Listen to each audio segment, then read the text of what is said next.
Welcome to Building the Future. I'm your host, Kevin Horick. You can check out new episodes of the show every Tuesday and Thursday at 2 p.m. If you missed an episode or want to get more information about the show, please visit buildingthefutureshow.com.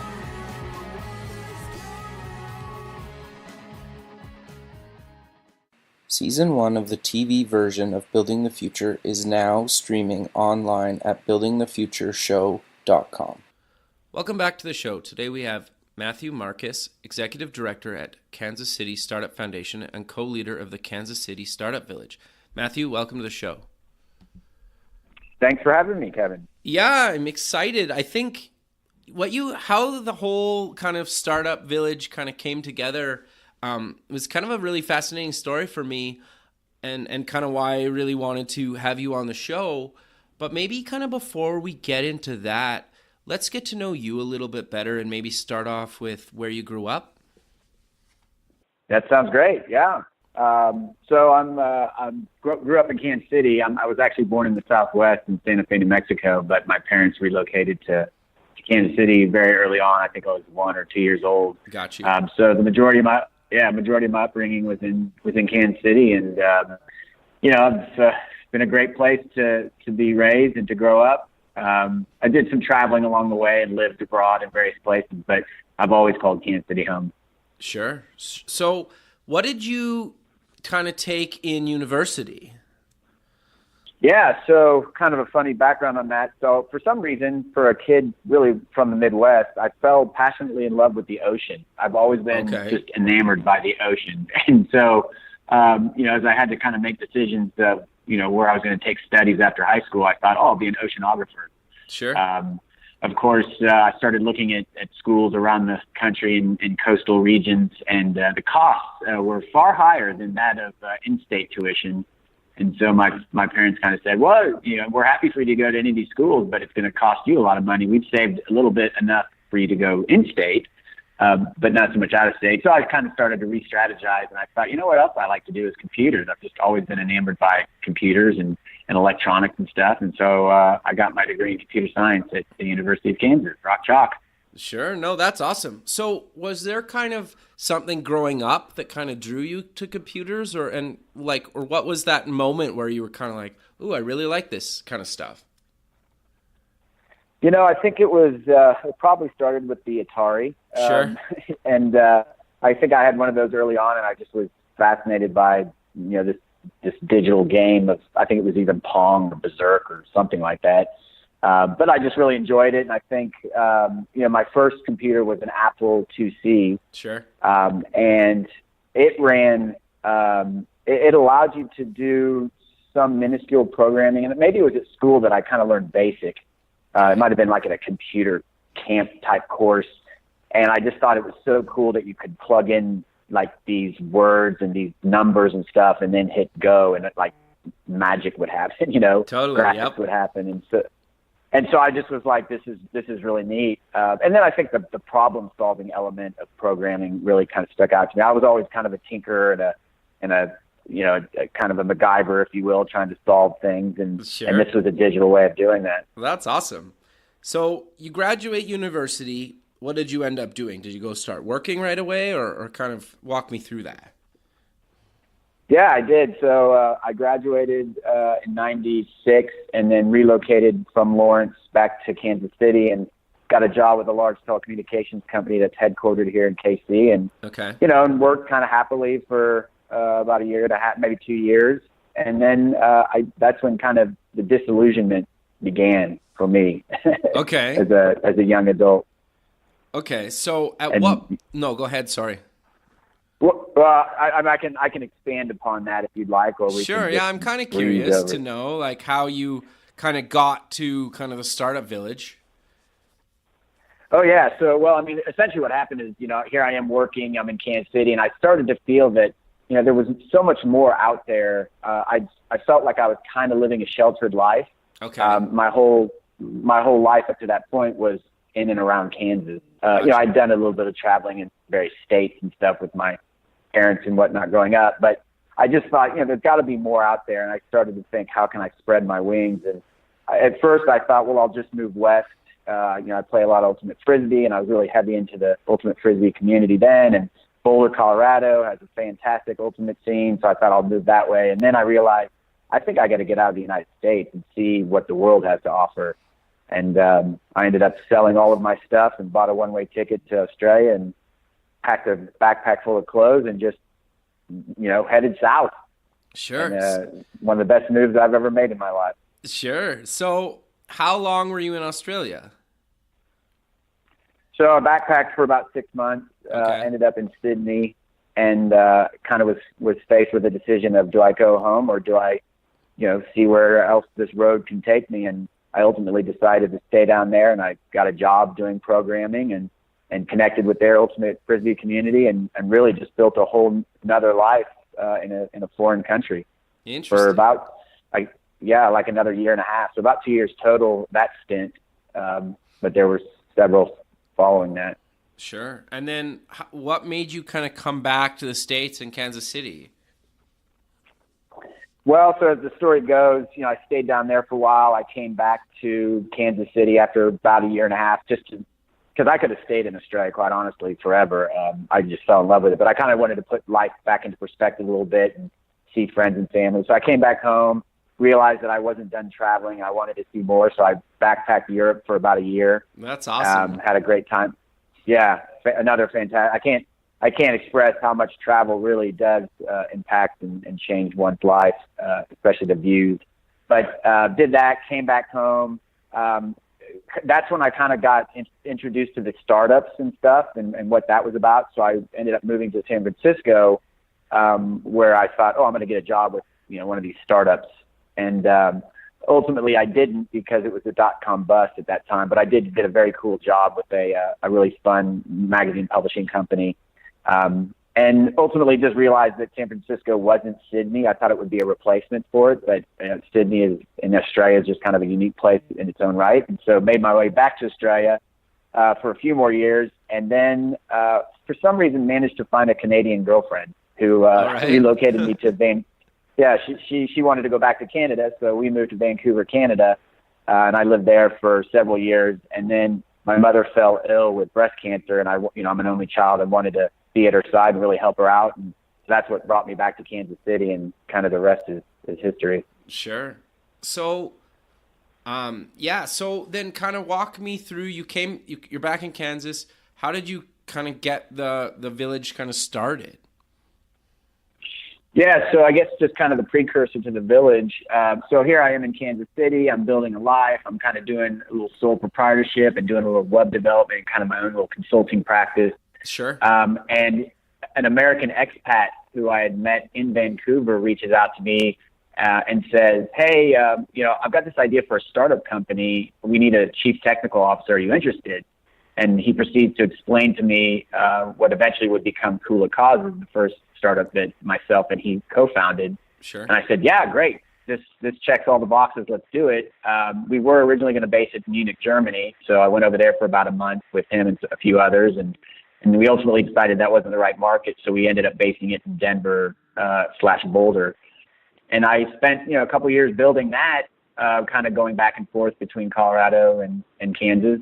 And then when I finished with that startup, I relocated back to Kansas City, and I was really kind of in a lost situation because, Kula Cause was my first startup, and I thought that was the end-all be-all. I thought this is the thing that's going to take me to the promised land.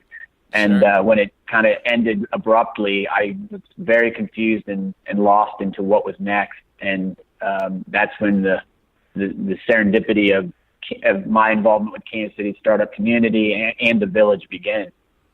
Okay, interesting. So you're doing this startup. At what point or how did you decide to kind of let's set this thing up? Yeah, so here I am back in Kansas City. I figure, okay, there's got to be some startup, something happening here. So somehow I ended up on Meetup.com. Found one startup event, led me to another one. I end up meeting some other people in the community and a guy who would become my future business partner. His name is Adam Arredondo, and at the time he was kind of the darling child of this very nascent Kansas City startup community. Gotcha. And we had a pretty quick friendship. And he instantly said, "You got to go to this event. You got to go here. You got to start going to all these really neat things." And so I just kind of did what he told me to do. Again, we eventually became business partners, and it was at that time when, I guess I should backtrack a little bit. So my mother ends up passing away in 2010. Oh, sorry about that. And she was well, thank you. I appreciate that. She was a very connected individual with the community, especially the interior design and antiques community in Kansas City. Got you. And so there's this small part of town in Kansas City. It's called the historic Hanover Heights Arts and Antiques District. And she had a building very close to the center point of this small commercial district where she based her interior design and antiques business. So, of course, as an only child, I inherit this building. Her assistant carried on the business for a little while, but decided ultimately to move on. So I had this vacant building.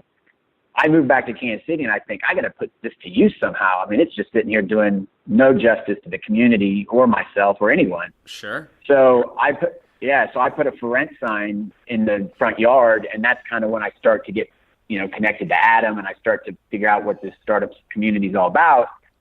And then, the real start begins with the Village story when Mike Farmer, who was CEO and founder of a startup at the time called Leap.it, he's operating in the same kind of antiques district, just in a small office space. Okay. He sees my for rent sign and reaches out to me and says, "Hey, I've got a tech startup company. We just closed some funding. I'd like to bring my regionally based development team under one roof. How would you feel about renting your antique house to a tech startup?" Now, of course, he has no idea that I'm a tech startup guy myself. Sure. So this is where awesome, serendipity starts to. Yeah, it was a really magical moment because I got really excited on the phone. I said, "Dude, I'm a startup guy. This is amazing." So we quickly, agreed upon a means to get him into the house. And it was shortly thereafter, probably within a week, that I ended up joining Adam Arredondo's tech startup company. And of course, we needed office space. And so we ended up taking the basement of my house along with Leapit, who took the upstairs, and we brought another startup with us. So all of a sudden we had a house full of 3 startups just, doing their thing. That's awesome. And it sounds like this is within weeks or maybe a couple months of time by the time you had the third one? Oh, yeah, weeks. So that literally, we had 3 startups in that house within probably a week, maybe 2. That's awesome. And the ironic part, which really gives the Village its flavor and flair, is as that's happening, Mike jumps across the street, moves into my house. He tells some startup buddies, "Hey, I'm moving out of this office space. You guys should come over here. It's a really neat space." So 2 more startups move into that space. And meanwhile, while this is happening, there's this gentleman named Ben Barrett, who's just a local web developer, who gets this kind of harebrained idea that, hey, Google Fiber chose Kansas City. This is pretty magical and special. And Kansas Cityans are so hospitable and Midwesterners are so nice that I'll bet you people would open up their homes and give literally rent-free living in spare bedrooms and closets and attics to entrepreneurs from around the country who would want to come to Kansas City and literally plug into Google Fiber to create just awesome stuff. And so he, it's a longer story, but he ends up creating this Homes for Hackers program. That's and awesome. Ends up buying a house 3 houses away from my building, unbeknownst that I even had a building here or that any of this was happening. Interesting. So, so we ended up meeting Ben at a 1 Million Cups, which at the time was just only in Kansas City and very early in the program. And, we discovered, I got a house over in State Line. I got a house. And so, boom, all of a sudden you had 3 properties with this startup activity. And that's when it really started to happen. That's awesome. I love that story. And I think it's inspirational, right? Because there's a lot of cities that don't have kind of a village or a little startup community, right? And the fact that you guys just kind of almost a little bit by accident ran into each other, right? Through networking and kind of just being involved in the community, put together something really great. And then it just happened to line up that Google Fiber came to Kansas City as well, right around the same time. Yeah, it was exactly at that same time. In fact, the building that I own was the first house in the world to get Google Fiber. Really? The first public installation. That's awesome. So, So did you Yeah, guys? I got to tell that story because it's quite a humorous story. So Sure. Google Fiber contacted me and said, "Hey, we've got your installation date. We're going to come down and install your house on November 12th, 2012." Did you reach out to them or they reached out to you? So they reached out to me. So the way the whole fiber thing works is, they broke up Kansas City into different fiber hoods, and each fiber hood had to reach a certain goal in order for everyone to qualify to get Google Fiber. And our fiber hood qualified like in 5 minutes. It was the quickest of all. Okay. And so I think that led them to say, "Hey, let's install this one first." And it probably helped that the Google Fiber space, kind of the public facing space for Google Fiber, is literally in the village down the street. So that was probably pretty helpful. Sure, but, that's awesome. Yeah, so, I guess just leading up to this story, so, we were seeing Google Fiber installing literally fiber in our neighborhood. I mean, they had the contractors stringing up fiber on the telephone poles and connecting house, putting up stuff into the houses and just doing all their work. Sure. And, I realized, many of us realized at the time, like, the world is literally watching Google Fiber do this for the first time, but most of them are watching from like a 30,000 foot view because they're nowhere close. They're somewhere else in the country or world. Totally. Yet it's happening in our backyard. So we started to blog about it. We started to take photos daily and started to chronicle like everything that we saw and just kind of tell the world, "Hey, check out what's happening." That's really cool. And so, yeah. So Google, just generally contacted me and said, "Hey, we've got your installation date to install Google Fiber." And so I said, "Great." And we decided we were going to live stream the installation because again, no one had seen Google Fiber actually getting installed. And so we announced to the world, "Hey, tune in at this time." We had our exact time when they were going to come to install. And we said, "Watch our live stream. We're going to show you what it's like to get Google Fiber installed."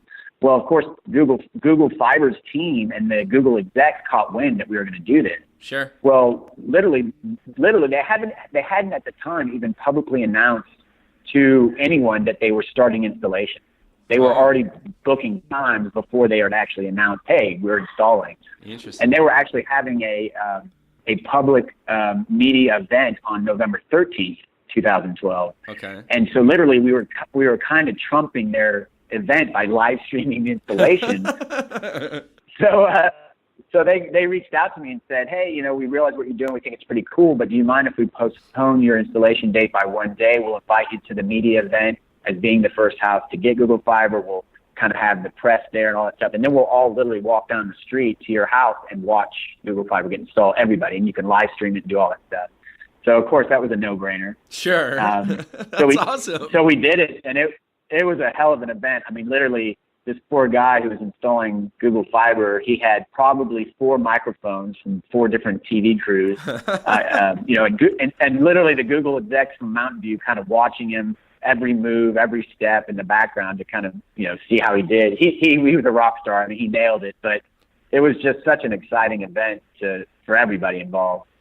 Sure, that's awesome. Is there a video somewhere of that install that people could look at? Oh, absolutely. We have a press page on the KCSV website, Kansas City Startup Village website. You can scroll down. You'd have to scroll down quite a bit because we've had press since, but sure. There's definitely 3 or 4 videos from TV crews that recorded the action. And it's pretty humorous. Yeah, no, that's awesome. I think some people would like to check that out, right? Oh yeah, it's quite a hoopla. That's for sure. Sure. So, all right, you get Google Fiber, you have a bunch of startups in the house and kind of a little community. At what point did you guys decide we should call this a startup village?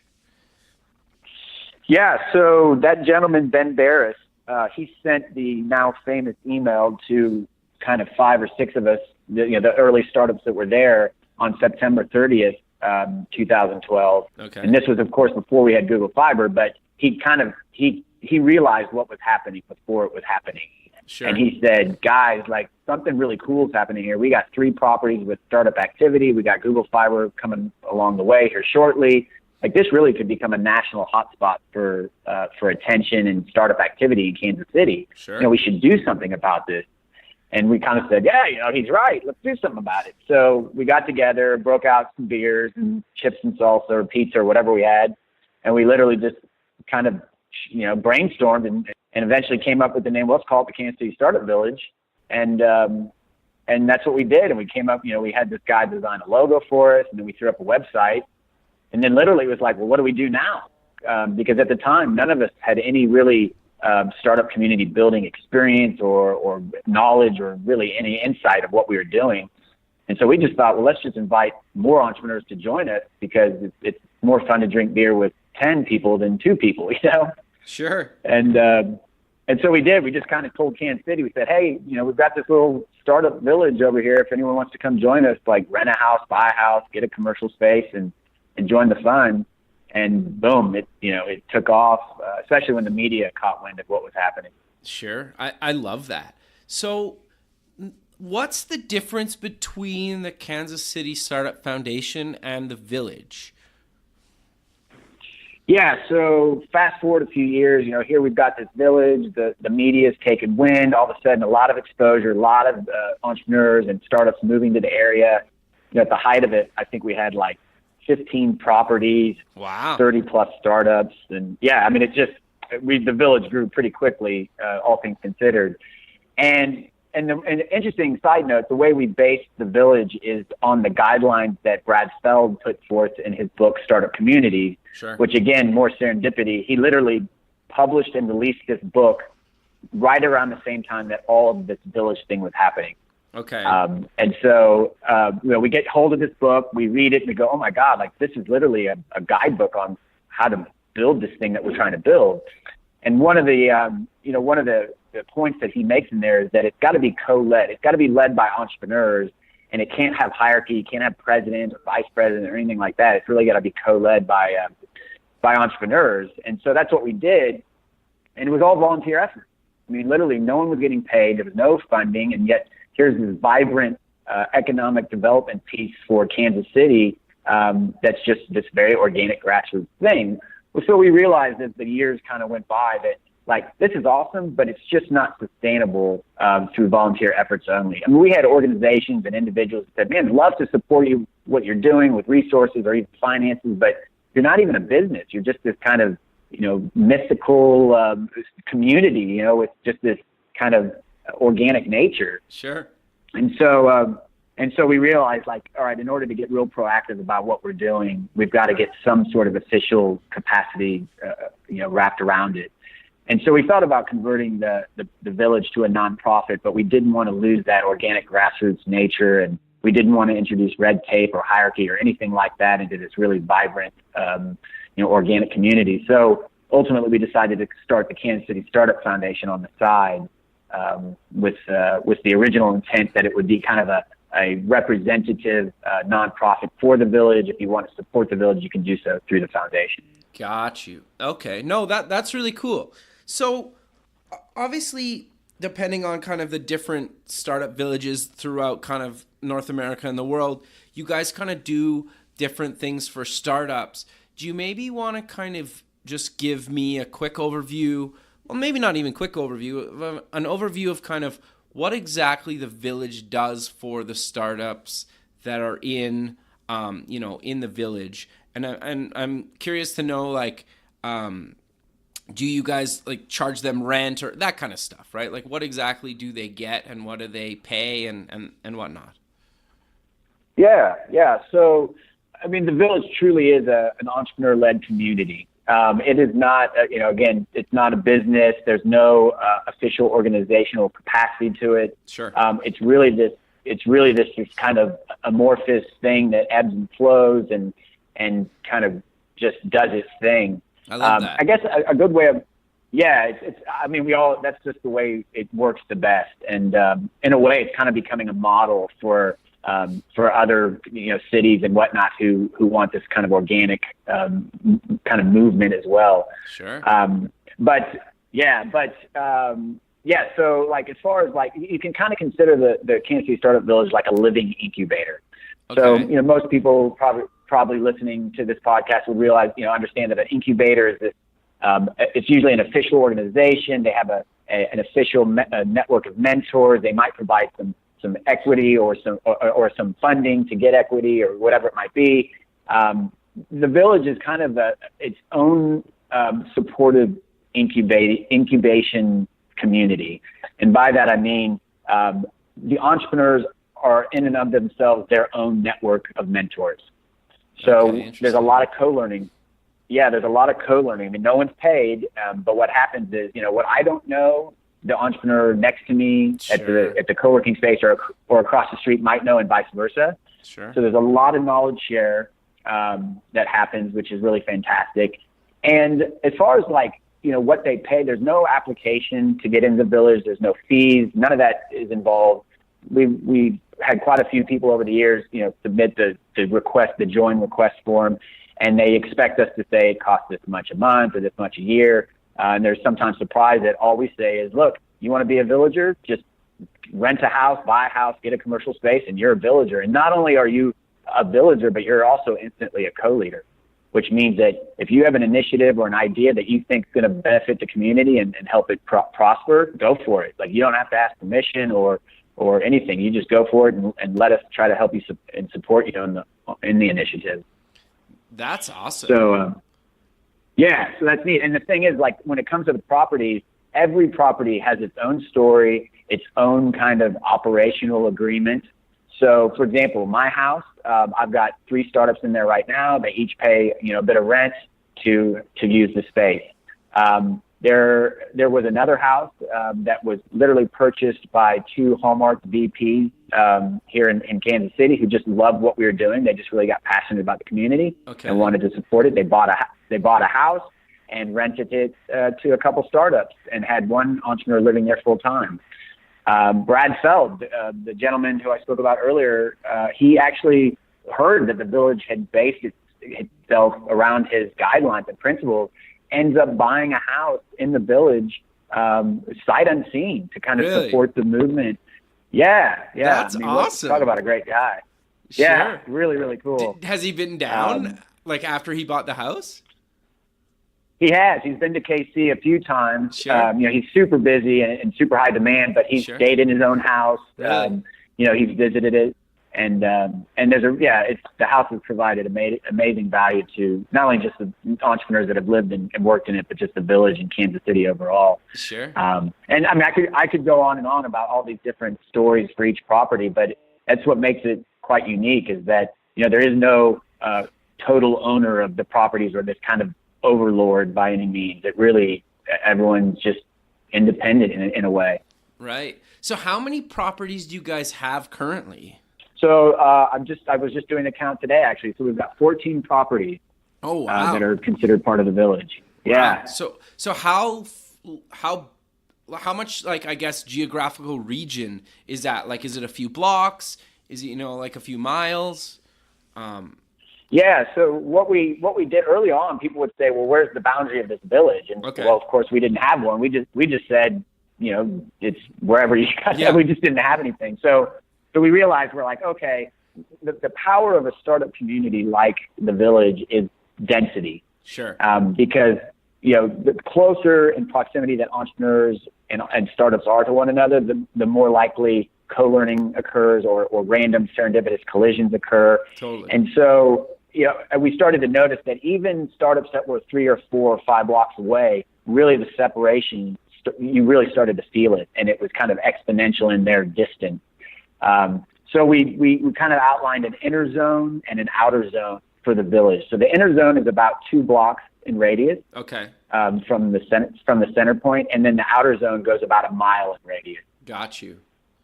Okay, that's still not that bad, though.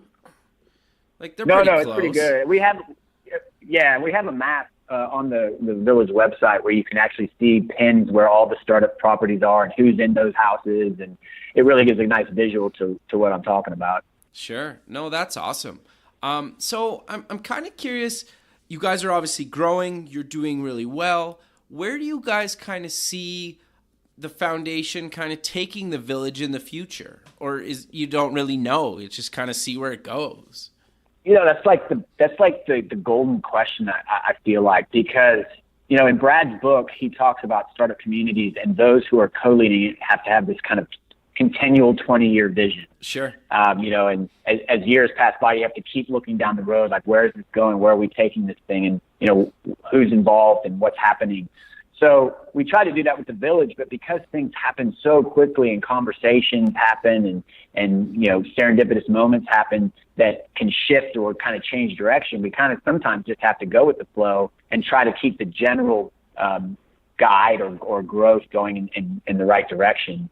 With the foundation, it's interesting because as the organization has emerged, originally it was something that was just really solely going to focus on supporting the Village. But we realized that here's this awesome organization that can do so much more for Kansas City startup and entrepreneur ecosystem than just support the Village. So we're really using the Kansas City Startup Foundation to kind of help unify and champion Kansas City's overall startup community and all the stakeholders that play an important part of it. Of course, the Village is something that we're also always going to champion and try to help grow. I can see the Village. I could definitely see more entrepreneurs here. There's certainly a threshold because if you were to walk around the community, I mean, it's very much it's surrounded by residential neighborhoods. It's a very small commercial district. You don't get tall skyscrapers or huge buildings. So there really is a threshold to not only the number of entrepreneurs and startups that it could really support, but even the size of those kind of startup companies. We've had a handful that have what we call graduated from the Village because they literally created so many jobs and grew in numbers that they couldn't fit anymore. That's awesome. So they kind of moved on to other startup hubs around Kansas City. Sure. And then of course, they're replaced by smaller ones. So I'd like to see more entrepreneurs. I'd like to see more startups, and I'd also like to find ways to provide as much value as we can to the startups and entrepreneurs that call the Village home. Whether that's introductions to investors, whether that's programming or educational pieces. I think there's so many different avenues we could go down, but it really comes down to what is it that they want? What's the value that they need? Sure. And I love your guys' approach to the whole thing, and that you're not kind of like, you don't really have a hierarchy. I think that's like a really, really interesting approach to this whole space and kind of what you guys are doing. And I think it's really cool.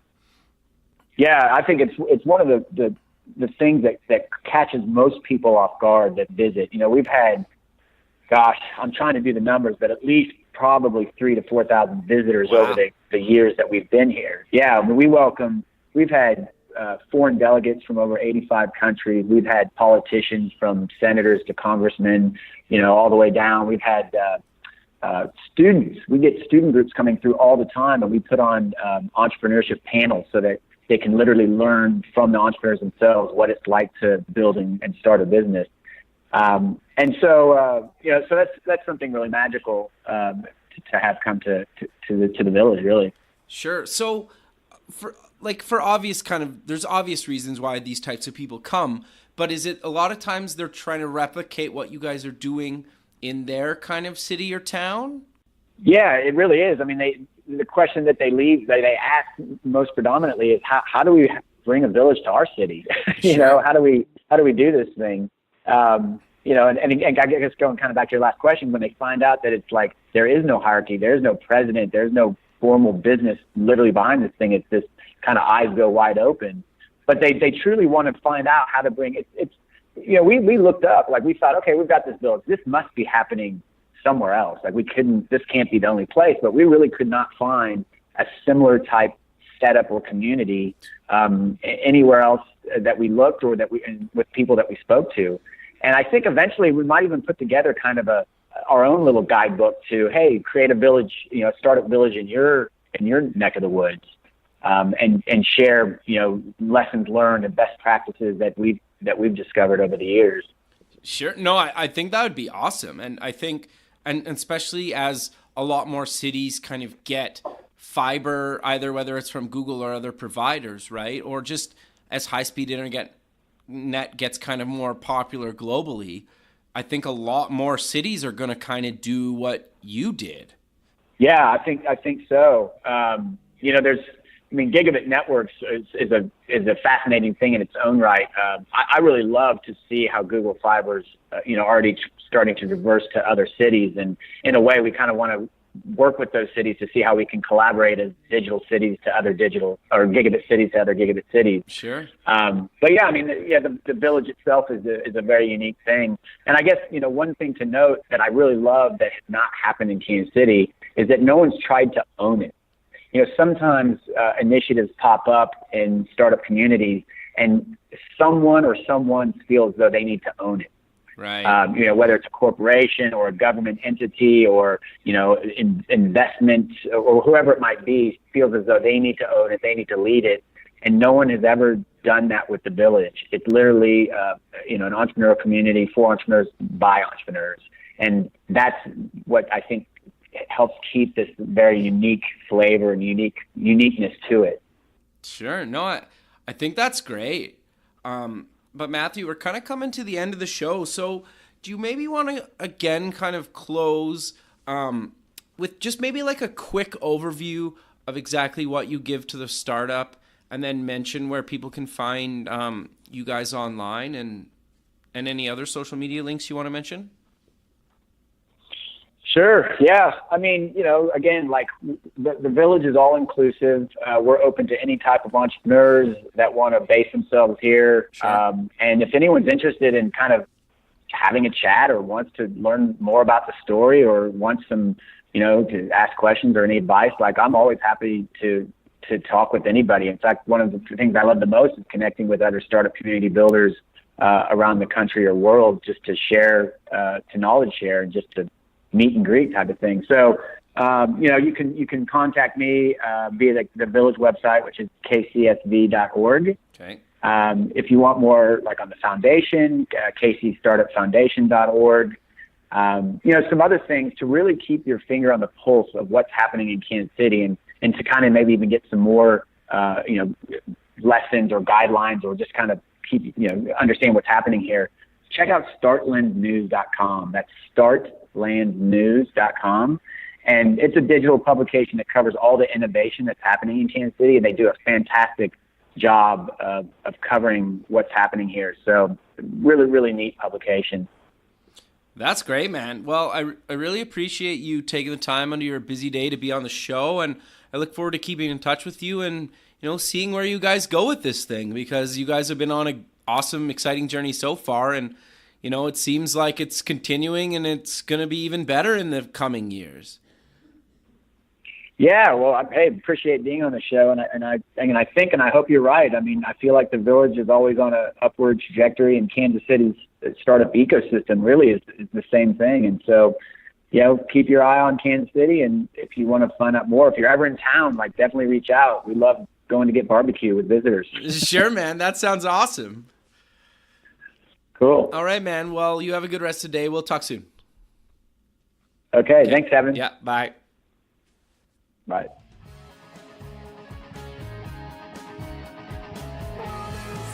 Thanks for listening. The music for the show is done by Electric Mantra. You can check them out at electricmantra.com and keep building the future.